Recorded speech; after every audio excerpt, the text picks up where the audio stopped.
Operation Sindoor வெற்றியை தொடர்ந்து ஹுசூரில் பாஜக சார்பில் நடைபெற்று வரும் தேசிய கொடி பேரணியில் பாஜக மாநில தலைவர் நைனா நாகேந்திரன், அண்ணாமலை ஆகியோர் பங்கேற்றுள்ளனர்.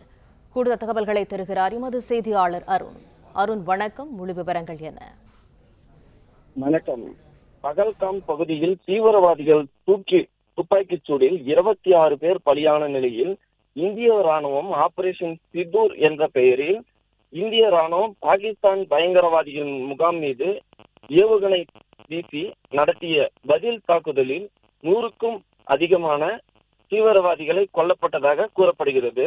பாகிஸ்தான் இந்தியா மீது நடத்திய ட்ரோன் துப்பாக்கிச் சூடு ஆகிய தாக்குதலை முறியடித்து இந்திய ராணுவம் அதிரடி தாக்குதலை நடத்தியதால் பாகிஸ்தான் தாக்குதலை கைவிட கோரிய நிலையில் பிரதமர் மோடி இந்திய ராணுவ வீரர்கள் நன்றி கூறி தமிழகம் கமாண்டோ படை பாஜக மாவட்ட வாரியாக மூவர்ண தேசிய கொடி ஏந்தி பேரணி நடத்தி வருகின்றன.